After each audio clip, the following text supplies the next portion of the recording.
First, fast, accurate. You're watching WSBT 22 First in the Morning with Bob Montgomery and Leanne Tokars.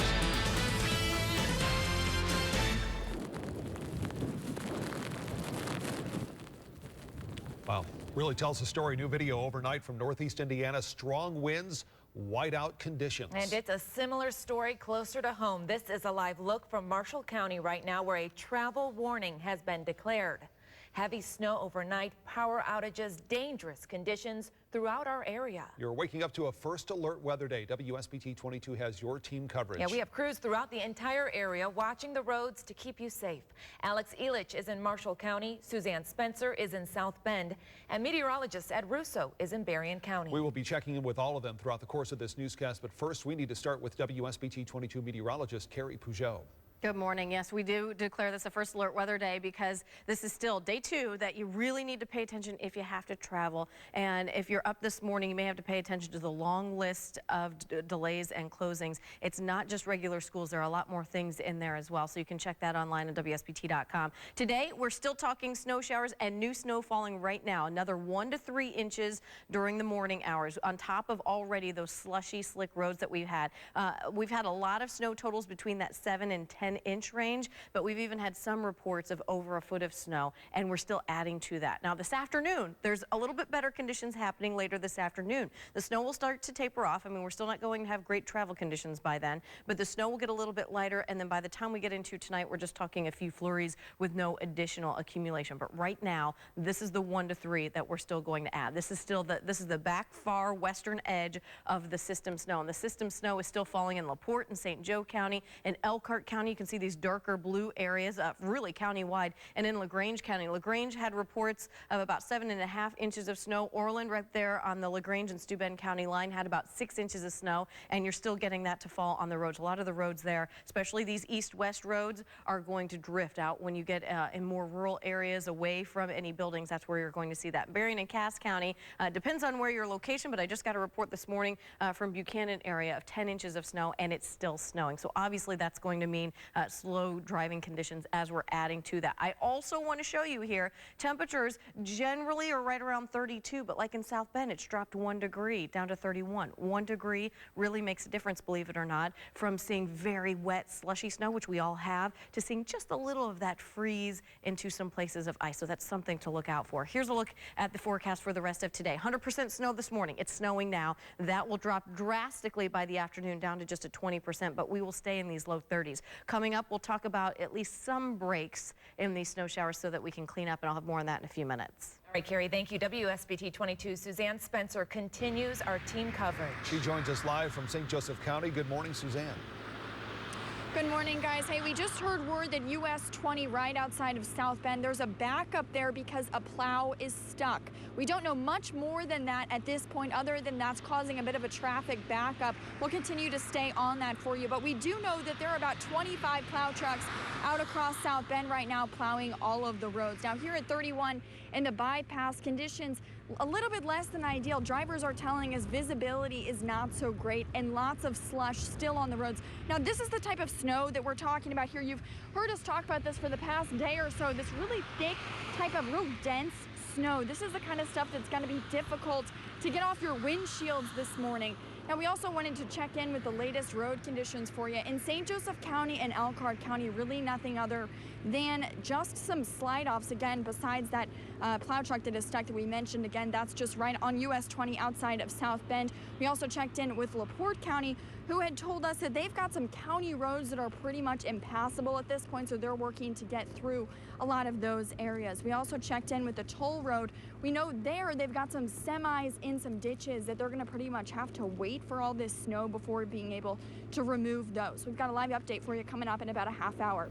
Live in St. Joseph County, Suzanne Spencer, WSBT 22 News. All right, Suzanne, thanks very much. And that backup she mentioned because of the stuck plow is US 20 at Tulip. That's not far from New Carlisle. And we need to go further south to check in with WSBT 22's Alex Elich. She's checking on road conditions throughout Marshall County and the surrounding counties. Yeah, Bob, that's right. I'm here in downtown Bremen where there is a travel warning. So that means do not travel on these roads unless it is an emergency. There's really only one way to describe these roads right now, and it is rough. They are slick, and the wind is causing some heavy snow drifts. So if you can stay in today, do, because these roads are really rough. And not only is there a travel warning in Marshall County, but there's also one in Fulton County as well. And I just got off the phone with police in Kosciuszko County who said that they do have multiple slide-offs in that area, and all government offices are closed in Kosciuszko County today. So in the southern part of our viewing area, definitely take caution and take your time while driving today. We had even seen a slide-off on our way to this location. We'd actually stopped and helped that woman out of her car, and she is safe, but that sort of gives you an idea of how bad these roads truly are. So definitely take caution, and if you can stay in today, do that. And I will continue to call police all morning long, and we will have an update for you in the next 30 minutes. Live in downtown Bremen, Alex Elich, WSBT 22 News. Thank you. 6:35, and you're taking a live look at NDOT's road report map. The roads in purple are considered hazardous. You can see a good portion of our area is in that condition. We've linked this map to the trending bar at WSBT.com. And Bob, these are dangerous roads, not just for commuters. Yeah, that's absolutely the case, Leanne. It's also dangerous for the folks who are working to keep all of us safe. We're talking about first responders. Police are using extra patrols to keep you safe today. Indiana State Police worked over 500 crashes statewide yesterday alone. They helped out another 175 drivers. Now, no one was killed. That's the important part. South Bend first responders are asking you to stay off the roads if at all possible. If you need to be out, drive slowly. Keep an eye out for emergency vehicles. Right now, police and plow drivers can take a much-needed break. Curve Cafe in Mishawaka opened at 8 last night for first responders. Free coffee is being offered for public service workers. And WSBT 22 First in the Morning is working late for you today. We're expanding our coverage. You're watching an expanded edition right now of this newscast. We'll be keeping an eye on the forecast and the latest road conditions all the way through 8 o'clock this morning. If you do have to head out today, download the WSBT 22 First Alert weather app. Before you head out the door, the free app gives you all the forecast information you need right at your fingertips. You can also check in on live radar 24 hours a day. Get that free app in the Apple App Store and in Google Play. The same system that brought snow to our area, wreaking havoc in the east. This is new video of a storm rolling into Virginia yesterday. At least 4 people are reported dead there. And this is a new look at what some of those storms left behind. You can see here this parking garage in Virginia just flooded. 36 in just hours from right now, Republican presidential candidates will gather for their final debate before Super Tuesday. The remaining 5 candidates will be taking part. This debate kicks off at 8:30 on CNN. And Leanne, it's also a big day coming up for the Democratic presidential candidates. That's right, Bob. South Carolina's Democratic primary is Saturday, but Bernie Sanders won't be campaigning in that state all day today. He plans to visit Flint, Michigan. There he'll take part in a community forum about the water crisis. New this morning, 6 states, including Indiana, have filed a new lawsuit against the Obama administration. It's all over the Affordable Care Act. The lawsuit takes issue with the health insurance provider's fee. That fee is paid by health insurers to cover federal subsidies. The lawsuit says nothing in the Affordable Care Act's language gave clear notice the states would ultimately have to pay. The states want an injunction against the federal rules that hold them responsible for this fee. They also want to be refunded for what they've already paid. Well, the results are in. We'll reveal our morning I Love to Read Challenge winner coming up next. And parents, you'll want to hear this. What steps you should be taking right now to plan for you and your child's financial future. And of course, I'm still tracking the snow that's still falling. Our first alert weather came in Elkhart, where we see snow on the streets. The snow still falling. We will talk about just how much more you'll see and some of the snow totals. They're pretty impressive across the region. All of that coming up next. Now, your accurate First Alert weather forecast with meteorologist Carrie Peugeot. If you're just waking up and you want to know what's happening outside, you can see Ed Russo there. He's trying to get in our shot, but you know he's out there reporting on some of these road conditions in Niles and Berrien County, where he's actually been reporting on a lot of drifting and some snow-covered roads. He's seen a lot of plows. They're out working, but I think it's going to be slow improvements there. And in Marshall County on the right side of the screen, where that snow is piling up, I wanted to show you some of the snow totals, and I've been doing this through the course of the morning, changing some of the snow totals except for this one. I wanted to show that because that's the top, and end of what we've seen. There are some portions of LaPorte County where we've had reports between 12 inches and 17 inches, and that's because we had persistent heavy snow in the overnight hours. A lot of you have ended up with 6 to about 8 inches of snow. Rochester, 7.3 as well as in Goshen. Bremen, about 7 inches of snow. In Bremen, they actually have travel warnings in Marshall County where you're not supposed to travel unless it's an emergency and you have to. So that's something to keep in mind. That's just the 7 inches. That's kind of middle of the road as far as our snow totals. Akron and Fulton County at 6.5. Look at LaPorte at 17 inches.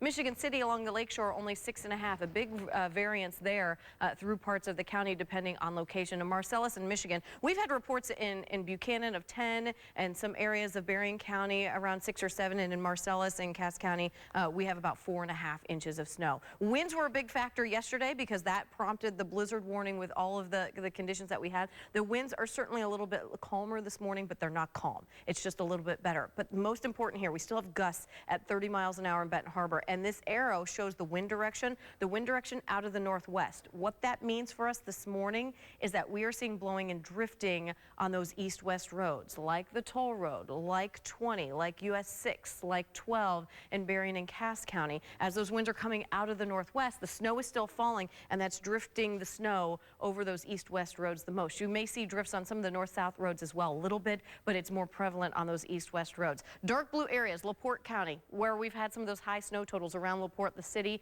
That's where we're still getting some decent snow coming down. These darker gray areas, we're going to see waves of them. It's still snowing in Berrien County around Niles area. We're also getting snow showers in places like Elkhart County-wide and LaGrange County-wide, also through Kosciuszko County. In places where we've had some of the bands, Marshall County, southern Elkhart County, where you're not supposed to do any major traveling, we are getting just a little bit lighter snow for the moment, but that's not going to stay that way. Here's a wider look. This is the system snow. Same system we had yesterday. Look how large it is. Geographically, this is a very large storm system. It's snowing up in Canada, through Michigan, Indiana, all the way down into Tennessee and northern Georgia areas is where that those snow showers come to an end. This system still has to pull way off to the east before it's going to stop snowing for us. So this snow that's still lingering still gives us another 1 to 3 inches of snow during the day today. 1 to 3. I know that doesn't sound much, but when you add 1 to 3 on top of 7 or 8 or even 17, that obviously adds up, and that's still going to create some major issues. On the surface map, that area of low pressure, which is all the way up in New York now, we're on the back side of that, that continues to push off to the east coast and away. So what will happen is the system snow will leave us as we get to about lunchtime, early afternoon. The winds will still be out of the northwest. It will generate some lake effect snow bands. These lake effect snow bands, we expect this usually after pretty much all winter long. As the system leaves, the winds stay in place and create those lake effect snow bands. We will get those tonight and tomorrow, but they will be very minor. I only expect some flurries to light snow showers, not enough accumulation to add to the problems that we already have today. The problems that we have today is that a lot of you are going to average about 10 inches of snow by the time this is all said and done, just like we've been forecasting. 1 to 3 inches of that is falling right now and will continue through the morning hours. Blowing snow, certainly a concern. If you typically drive on roads that aren't protected from buildings, a lot of rural areas in between fields, that's where you're going to see most of that drifting. I saw a couple of roads this morning where you just couldn't tell where the roads were. I know crews are out working, but it's still constant. They just have to keep up with that because it's still snowing. Some light snow or flurries tonight, that won't be a serious issue. And I want to show you here on the 7-day forecast, we get a break from the snow tomorrow and Saturday, but we have another chance of rain and snow on Monday and another bigger storm we're tracking for the middle part of next week. Bob and Leanne. All right, Carrie, thanks very much. Now, 6:45, lots of things you remember from college, those late night study sessions, hanging out with friends, going to the games, all things you might think about when you're talking about higher education. Yeah, but something that you can't avoid thinking about is how you're going to pay for it. WSBT 22's Alex Elich explains what you need to do for financial aid, or FAFSA. She continues our Eye on Kids special reports. I don't know the numbers off the top of my head. St. Mary's College junior Kate Fitzmaurice remembers applying for financial aid and scholarships like it was yesterday. I think it was stressful. It's just, at that time, it's kind of the end of your senior year of high school, and it's one more thing that you have to worry about. And you know, once you get college applications in, it's like, okay, this is done. It's kind of a relief, and then there's more to do. With the FAFSA deadline on March 10th, it's time to get the ball rolling. The first step, if a student has not already started the free application for federal student aid, they should begin working on that. Second, contact all of the financial aid offices of the schools they've applied to. Some schools might require supplemental information in addition to the FAFSA, so they should just check and make sure that they've turned in everything each school is asking for. To fill out a FAFSA form, all you have to do is go to FAFSA.gov. You fill out the form, and it will determine if you're eligible for the maximum amount of aid in the state of Indiana, which is $5,500. Then there's a net price calculator on school's website to find out how much you're eligible for. The formula also looks at assets. It looks at how many people are in the family, and of those, how many people are going to college. And then it also depends on the cost of the school a student is going to. So there are a lot of variables in there. And besides federal aid, there are scholarships everywhere, if you know where to look. I would say definitely apply to as many as you can. Every little bit is helpful, no matter if it's $100 or $2,000, whatever it is, it's something. There are websites like fastweb.com that have all kinds of scholarships. At the end of the day, it's something every student has to do. It will pay off in the end. I wouldn't trade my education here for anything, so whatever I have to pay, I'll pay. Just make sure you submit it on time. All right, Alex, thank you. And a big congratulations to Madison Elementary. You are this morning's I Love to Read Challenge winner. Well, with school closed, we'll be visiting you next week. It is now 6:47, and this is a live look in St. Joseph County, the south side of South Bend this morning, where hazardous conditions leading our team of meteorologists to declare today a first alert weather day. Meteorologist Ed Russo is watching the roads in Berrien County. He'll have an update when WSBT 22 First in the Morning continues.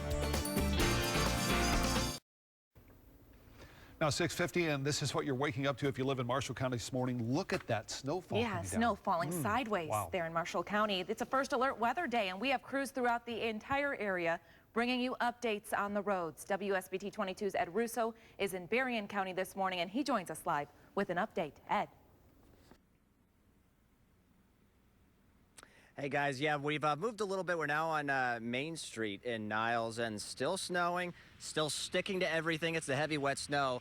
Look at the pole there; it just sticks to the side. Beautiful. It's going to be a beautiful picture when the sun comes up and everything just glistens. But it's even though the wind has, even though the snow is wet, it's easy to pack. I mean, just look at how you can pack it very easily into a snowball. It still drifts across the roads, and we're seeing that especially the case on the east to west facing roads.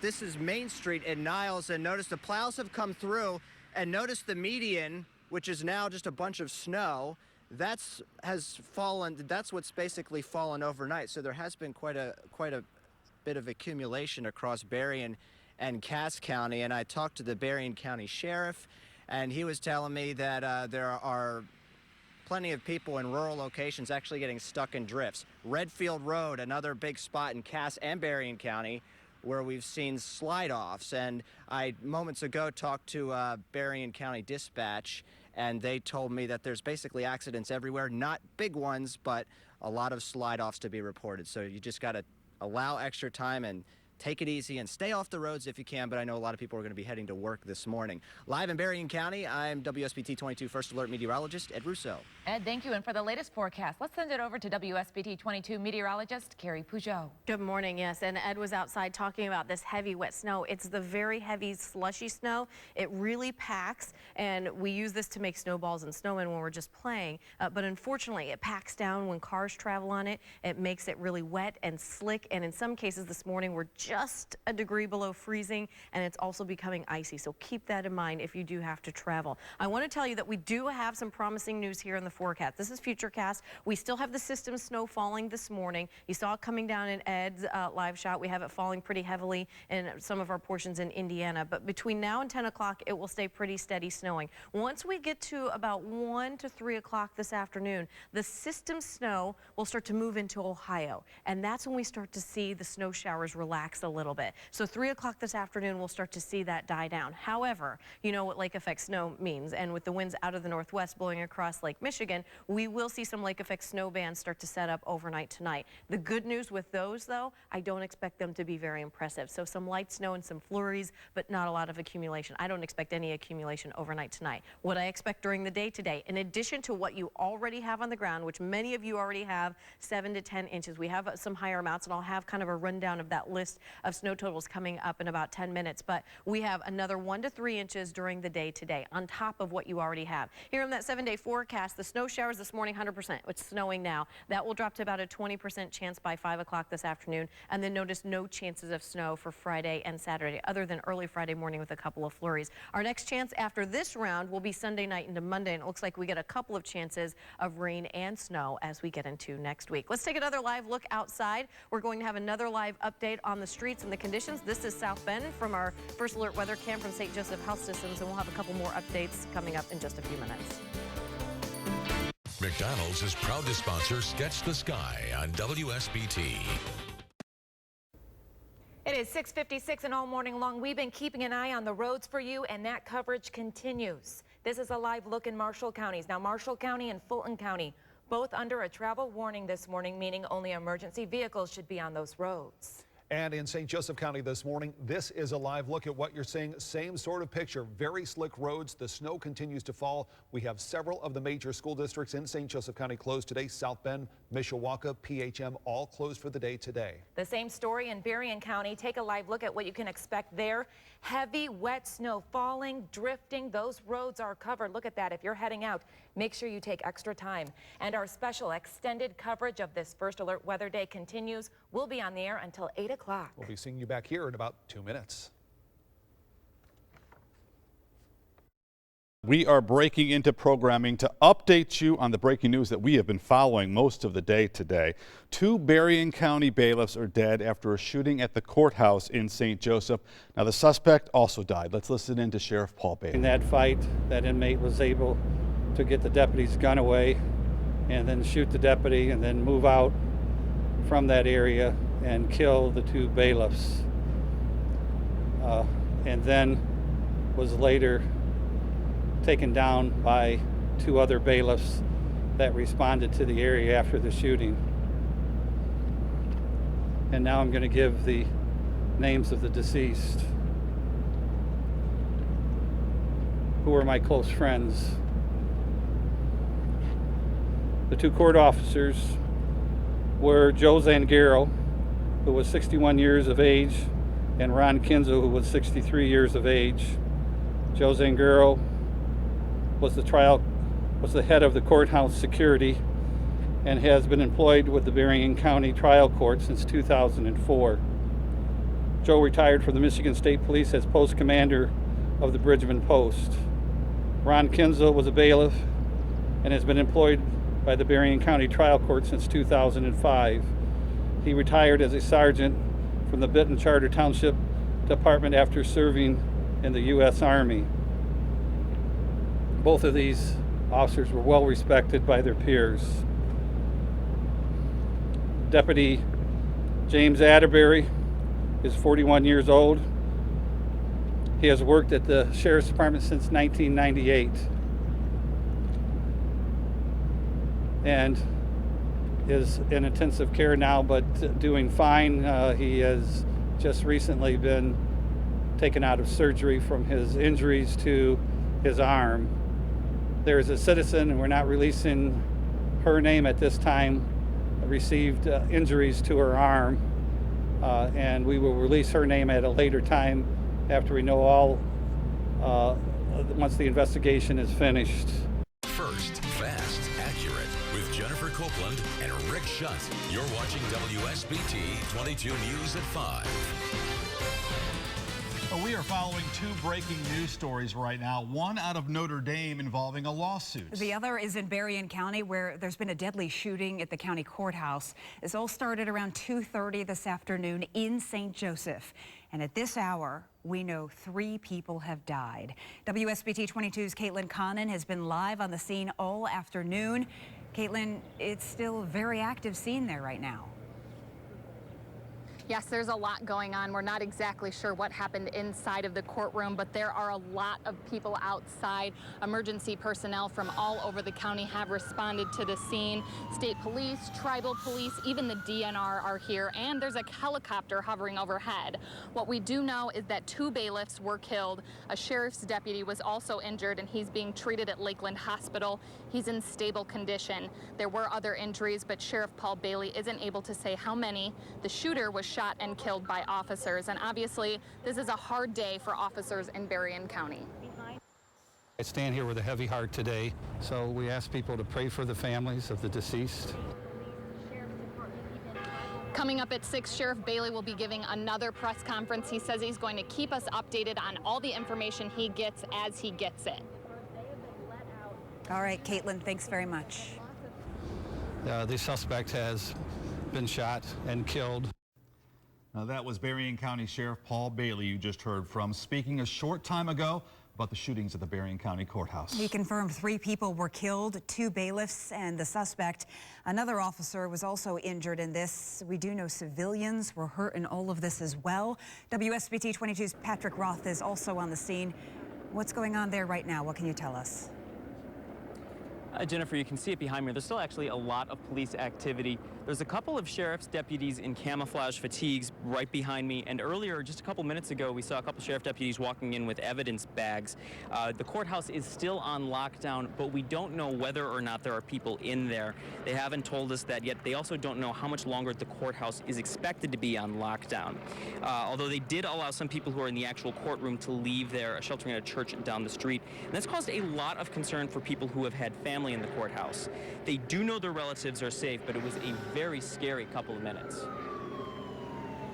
Yeah, I seen them coming out, then all of a sudden I just heard cop car after cop car after cop car. I mean, it didn't quit. So. I mean, I'd imagine, what were you thinking when you were I was horrified. I went over there and they told me to go back to my car, and I'm like, I'm not going back to my car. My daughter and my wife's in there. Now, Mike told me it was about 45 minutes before he could confirm that his family members were okay, but they are okay. Now, several victims are being treated at Lakeland Hospital. We don't know how many victims, but they say any concerned relatives can call Lakeland Hospital for updates on them. And like we told you earlier at 5, we're expecting an update from Sheriff Paul Bailey coming up at 6 o'clock. And stay with us here at WSBT. We'll be bringing you all the latest as soon as we get it online and at WSBT.com. Live in Berrien County, Patrick Roth, WSBT 22 News.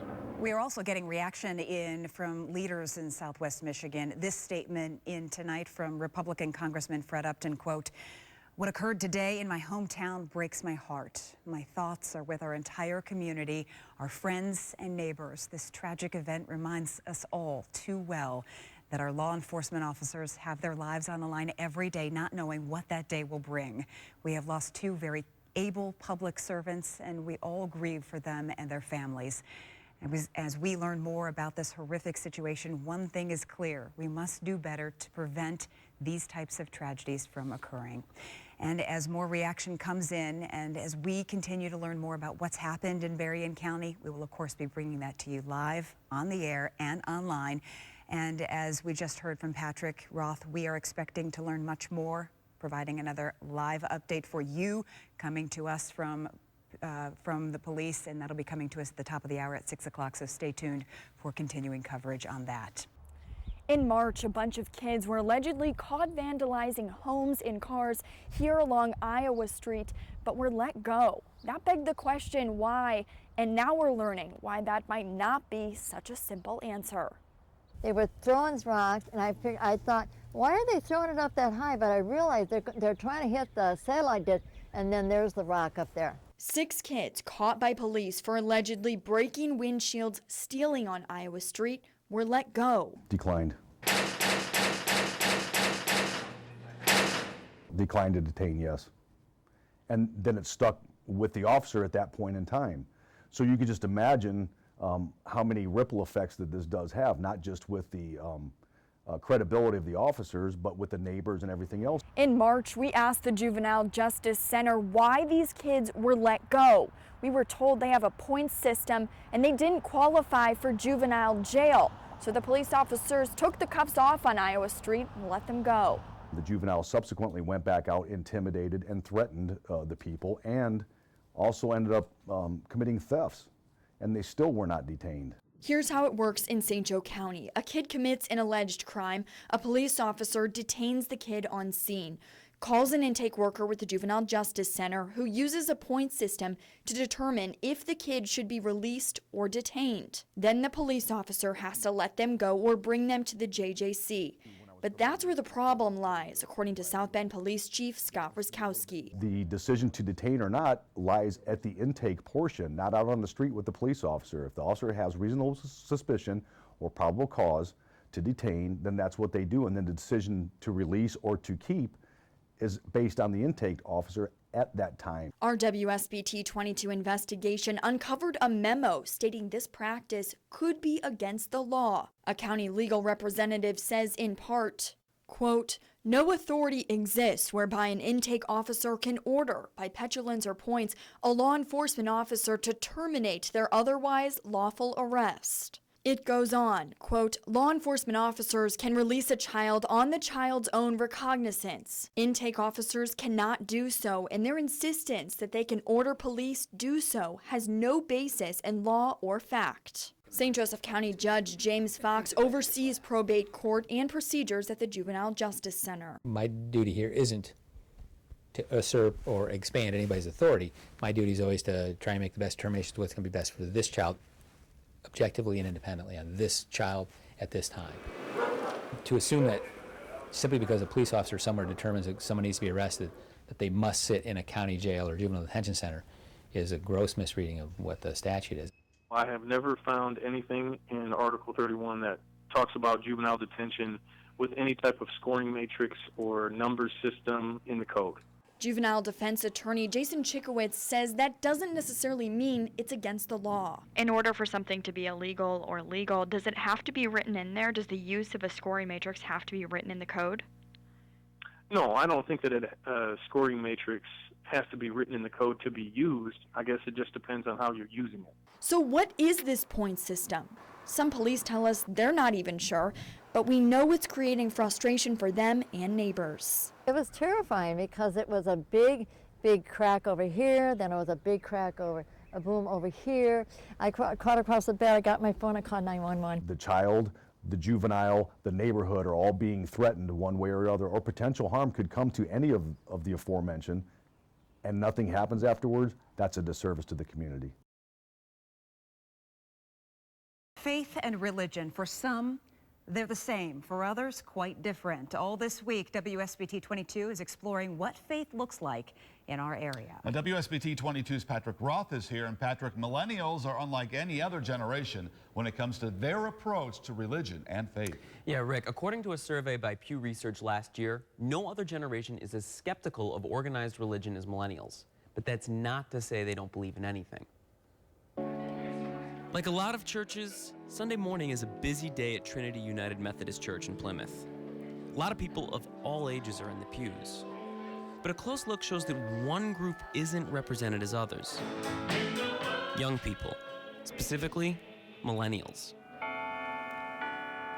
It's a similar story here at Christ the King Parish in South Bend. I think what's interesting is that when looking at the millennials that are at Mass, they're really active in the parish community.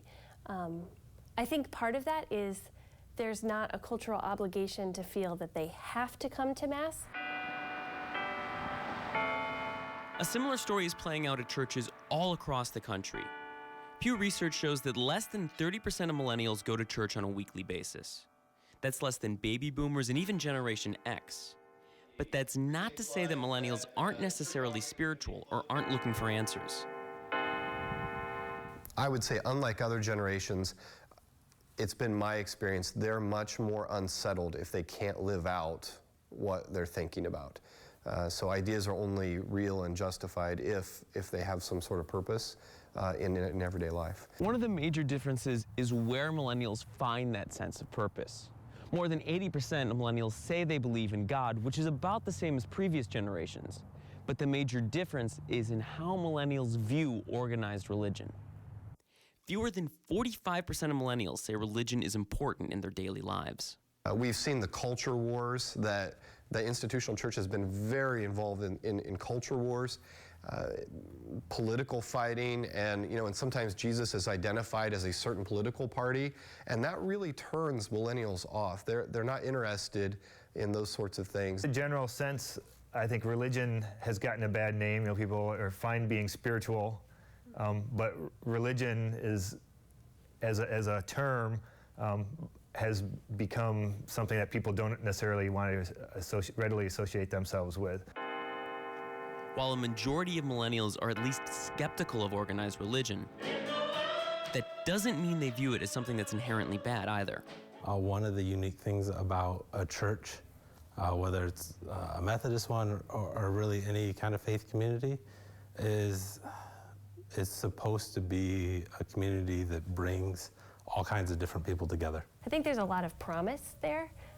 I just think that there's also a desire and a need to kind of think differently about how we reach out to people and how we embrace people within the church. For pastors and other people within the church, millennials give them a chance to show what it means to live a life of faith. Really take people, these millennials who are choosing to come, to really, you can actually go much deeper and explore things much more in depth than if it's people who are really not interested, they're only there.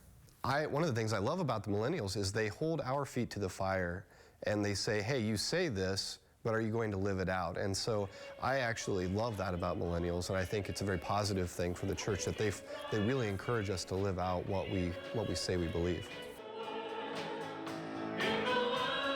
Now, some of the people I spoke to said that they think some of the reasoning behind millennials' faith is at least in part their age. People in their 20s tend to be less religious than most, but they point out that millennials are different than other generations. They tend to question things a little bit more than previous generations have. It's a fascinating story that you've put together. You know, is there a religion or a sect that sort of bucks the trend when it comes to millennials? You know, that study by Pew Research last year showed that people of every age are actually less religious now than they were a few years ago. And in fact, the largest growing sect is a group called the Nuns, meaning they're not a part of any organized religion, not the Catholic, not sisters. N-O-N-E. Yes, yes. I can't spell quickly.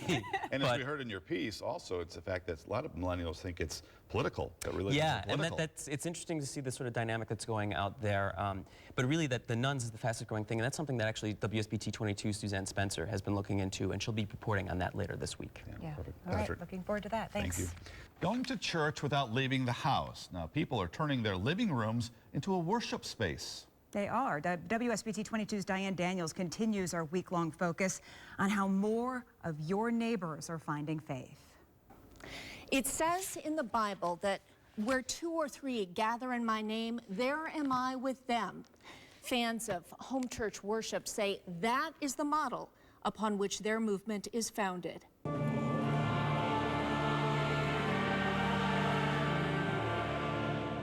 When we think of church, this is what many of us think of: tradition and pageantry.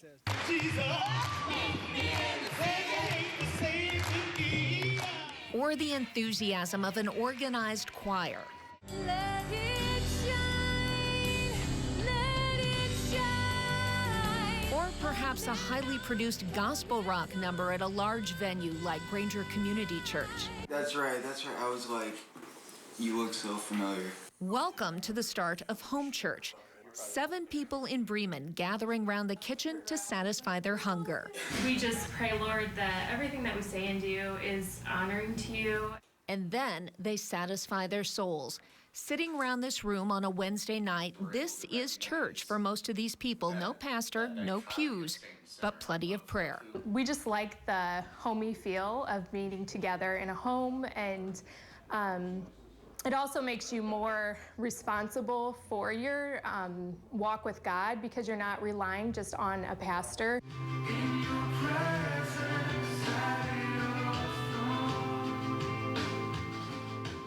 They still have music and sing at this home church. It's just to the tune of what's playing on a smartphone. The group is non-denominational. Some have a missionary church background. Others were brought up Baptist or Methodist. They're from all walks of life, and they're all here for their own reasons. I was able to see the positives, obviously, of corporate worship and being able to meet in larger groups. And I was also able to see, okay, asking myself, especially in my 20s, okay, why are so many of my peers starting to leave the church, and what is it that they're looking for? What is it maybe that they feel like is maybe corrupted in any way? It makes us a lot more accountable to our group here. We're not just showing up on a Sunday hearing a pastor preach. Bethel College Associate Professor of Religion John Dendu has worked with home church groups for years. In some sense, people are saying we're going back to the way church was originally conceived and started way back in the first couple centuries of the church.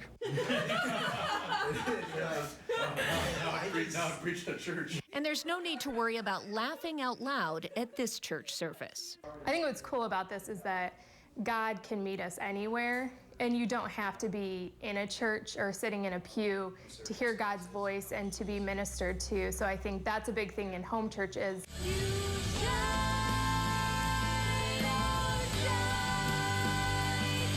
Now back to GCC and its connection to the home church movement. Today it may have thousands of members, but it started as a home church with just 5 people meeting in a living room back in 1986.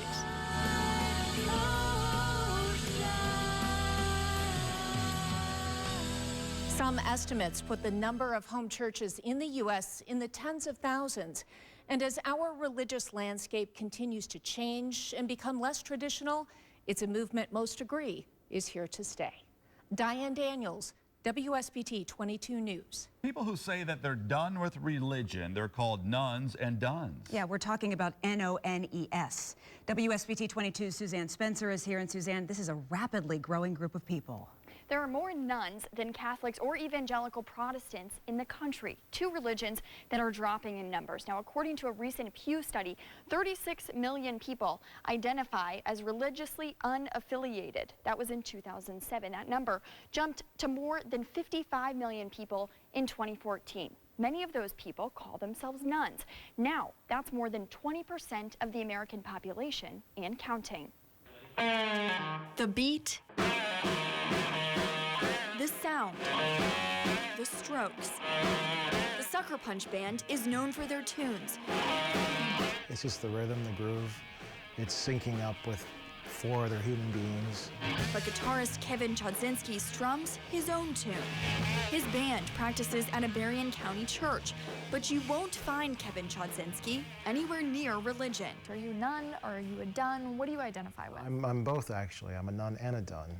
I was brought up Polish Catholic, and now I'm not Polish Catholic. I'm nun and dun. At 30, he began researching. Then he began questioning. Now at 44, Chodzinski said he knew religion wasn't for him.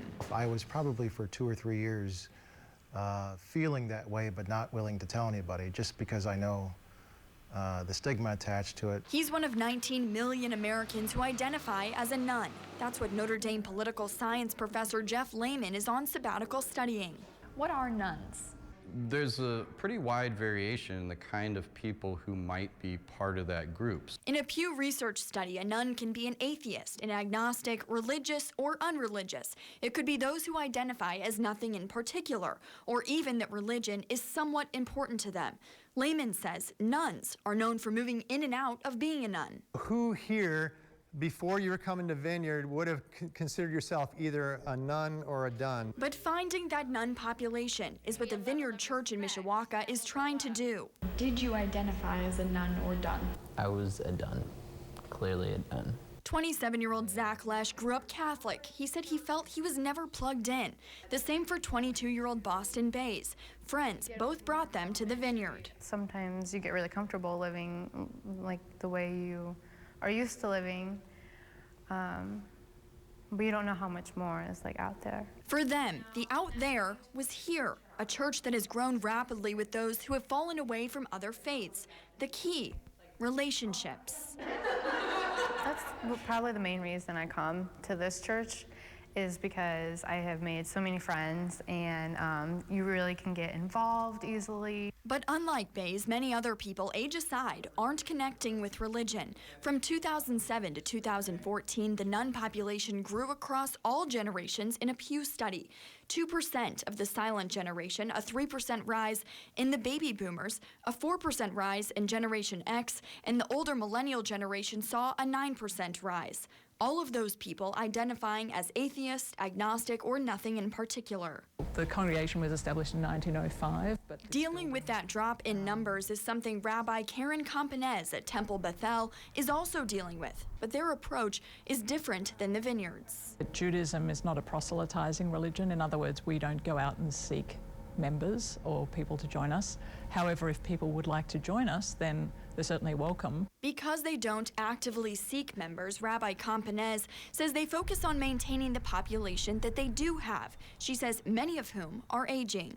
A Pew Research study says that the rise of nuns could be due to declining religiosity, generational replacement, or even a relabeling of a group of people that's already been around.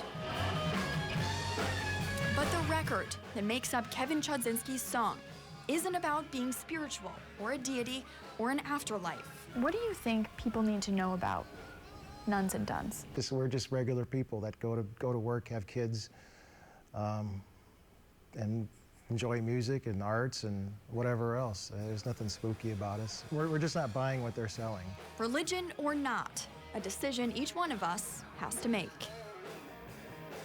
We're seeing a drop in religious behavior altogether. More people say religion is not important in their life. We're seeing a 57% in 2007. That's up to 65% in 2014. Now, along with that, 56% of people said that they've never prayed in 2007. That number jumping up to 62% in 2014. Now, another big growth that we're seeing, those people who don't believe in God at all. That number, 22% in 2007, jumping to 33% in 2014. Now, a group of professors at Notre Dame believe they know why this trend is happening. Rick, we've got their take on this story on our WSBT mobile app.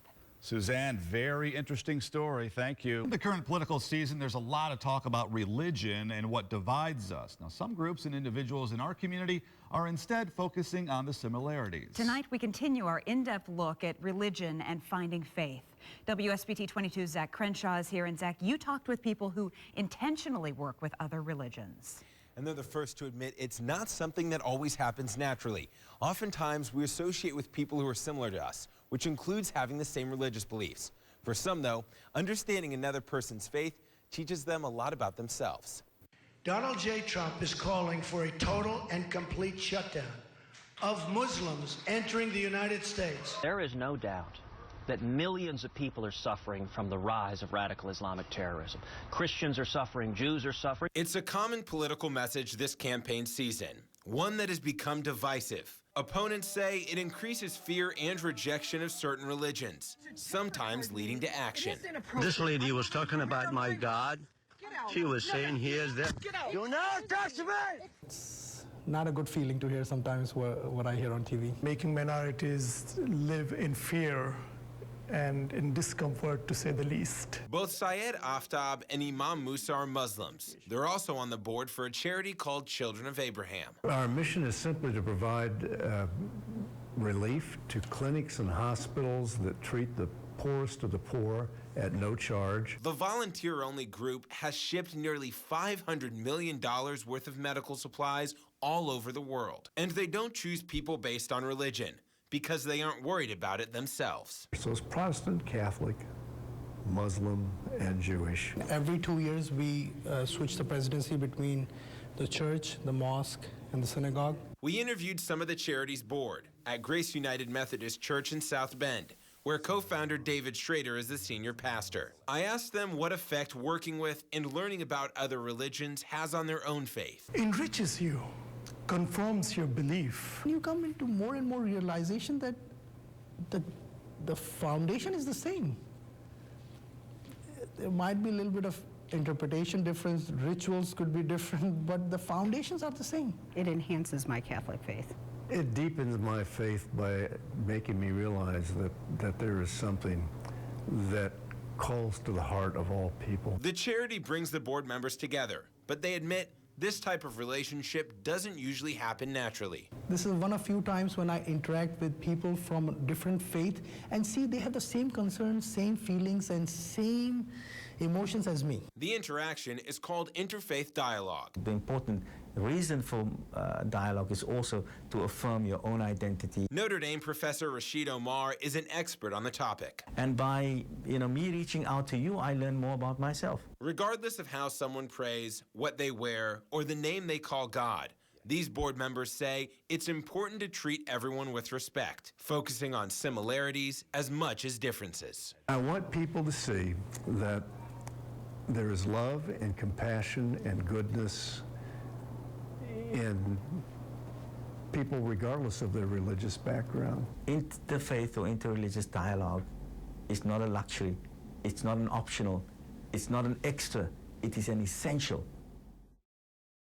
As you heard, it may not be easy engaging with people of different faiths. Professor Omar says his challenge is for others to actively get outside their comfort zone. And when you see someone who looks differently than you in a waiting room, on the bus, in the cafeteria, wherever, make an effort to get to know them. It doesn't have to be a religious conversation.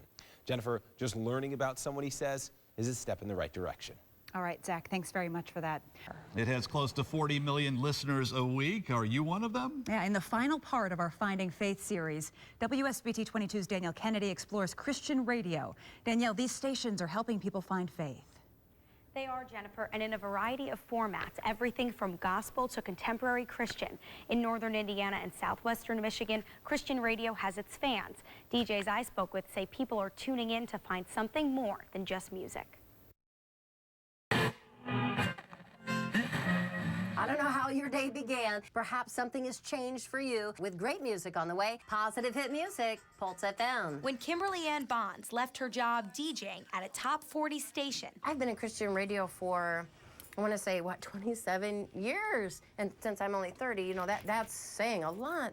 The 48-year-old learned a new definition of music. I have never experienced anything like the type of music that we play. I want to be guilty. If guilty means I'm guilty of being there for you. It's almost like they were made for each other. Christian radio says, you know what? God gets it. He understands it. We do too. And here's the answer. Here's the solution. Here's the hope. Here's the joy. And here's her chance to share it. Thank you so much, Andrew, for requesting that song today. There are 53 radio stations in our area. A quarter of those are Christian radio. Good morning, Doug and Cody with you. Welcome back to the morning show. Including a song that's almost as hot. Sometimes I call this region a kind of a northern Bible belt or Bible bubble. Doug Moore, a morning show host and DJ with WFRN in Elkhart, would know. Let's see what the listeners are up to. He grew up here listening to Christian music and has been on the air with WFRN for almost 20 years. This region is blessed with a legacy and a history of faith. And there's more than one stream. There's the beautiful streams of Notre Dame and the Catholic history. And then there's the Mennonite history in parts of Michiana, which is very strong. WFRN has been around for more than 60 years. Doug believes Christian radio is growing, especially in the last decade. As the world's kind of coming unraveled, I think people are turning to faith more. People are saying, I need something stronger and deeper and more long-lasting than what the nightly news has. So they're turning to, in some cases, Christian radio. And artists are responding. Bands like Casting Crowns, Big Daddy Weave, and Brandon Heath have all tapped into the Billboard Top 200. And then there are concerts like World Pulse Festival at Notre Dame. You're laughing, dancing, crying because you're moved. Lives are changed. Lives are always changed. The testimonies will come in for weeks and weeks after a World Pulse Festival. Christian artists are doing a really good job of knowing that they need to come out with something that is different. Something that when somebody listens to it, they go, oh wow, this is interesting. I've never heard anything like this before. Let's see how this goes. Sometimes you'll hear Cody Collier co-hosting the morning show with Doug here at WFRN. Other times you'll see him neatly photographed on album covers. This is the uprising. I like to say that I'm an artist, and my mediums are faith, family, and love. What I write about, what the artists on WFRN are singing about, you know, those aren't new experiences. Those are things that people go through every day. Maybe calling into the studios is right for you. Even those playing the music. I was sharing something personal from my life, a struggle that I had been through, and I answered the phone, and this sweet little tiny voice started talking, and then she burst out in tears. And you just love these folks. You just love them. So here's the number. And they listen to you every day. So listen, they think of you as a most intimate friend, and they should. And we should never let them down. What is it that we can do to help? While secular music artists have shifted their sales to digital platforms, Christian artists continue to make most of their money on CD sales.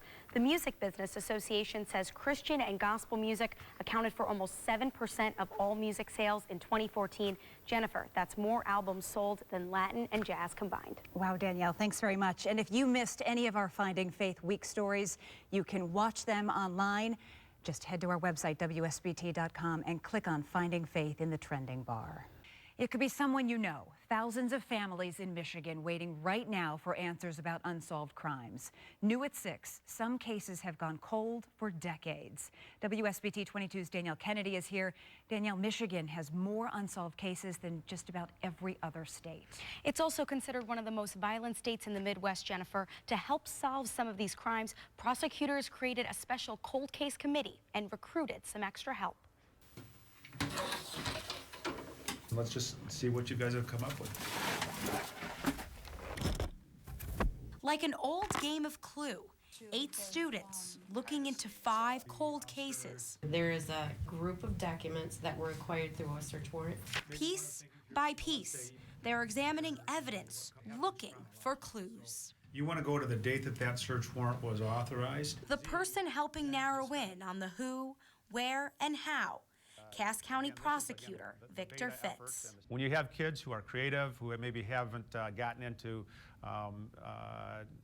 established thought processes when it comes to these cases, they can sometimes pick out or see something that maybe even an experienced veteran might miss. That's why he created Seeking Justice. It puts criminal justice students at Southwestern Michigan College and Ferris State University alongside cold case investigators, something that's never been done before. Yeah, this is not a book report. This is real life stuff, and they understand that the information that they receive is not to be disseminated to their family members, to fellow students. The only time that they talk about it is when they're working with the investigators and working as a team.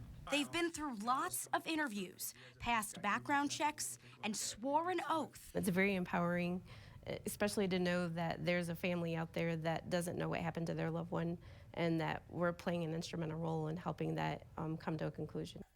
Sadly, these are just 5 out of thousands of murder cases that are still unsolved. Since 1980, 11,000 in Michigan alone. Here's why. Michigan's violent crime rate is almost 30% higher than any other state in the Midwest. And police departments are shrinking, which leads to a problem: fewer resources to investigate cases. It's important to remember that every one of those 11,000 cases is a tragedy for the individual who died, as well as the family that survives. That's what drives students like Julie Sisk. She's been a reserve police officer in Niles for the past 8 years. Doing computer forensics, you oftentimes see things that you don't want to see or you have to see. And it's kind of hard to kind of keep your emotions out, but knowing that you're helping a family or you're helping somebody is kind of the driving force behind everything. Being able to solve crimes, being able to bring justice to people's families, that's just something I want to be a part of. Future Detective Tyler Fye is already honing those skills, taking part in a student CSI team that won a state title and finished 8th in a national competition. I get to work with a lot of detectives and a lot of prosecutors and get the opportunity to learn from the best. Which requires a lot of hard work. Making sure that you check every single possible lead that you could have, talk to all the people in the neighborhood, talk to anybody that might be related to the case. A challenge Fitz remembers well. I've worked on over 100 murder cases. I've tried 22 of them, and there's no greater satisfaction than bringing justice to a family when at the conclusion the person that killed their son or daughter is held accountable and justice has been done. That's why he's helping them analyze every clue in front of them. Do you guys understand how this is to the process and so forth? And like a detective, they'll check off every piece of evidence, knowing for the families involved, finding the killer is no game. We're going to be hounding dogs. This is something that is not a one-year blip. We feel that we owe this to the victims of crime in Michigan, particularly the families of homicide. Those cases, as many as possible, need to be solved. Danielle, this is a fascinating program, and when you think about this, one more piece to this, those students are not getting paid. This is like the best internship they could ever have and go through. That's right, Jennifer. I mean, this is all in addition to work that they're already doing in their classes, and they're putting in a lot of extra hours just to work on these cases and meet together to work on these cases. So certainly a lot of schedule flopping for these students to work around what they need to do. All these extra eyes on this too, and so if they ever needed anything to fall back on, they have their professors, they have police, they have the prosecutors right there to help them. And it's interesting because when you talk to them, the students are so impressed by the detectives and the police police officers and their mentors and the prosecutor that they're learning from. But all of those people are so impressed by these students at how much they really understand and know, even at such a young age. The other part of this that'll be so fascinating to see is if this catches on throughout the state, throughout the country, and this program really goes big. I mean, that's the goal. Yeah. Danielle, thanks so much. Thank you.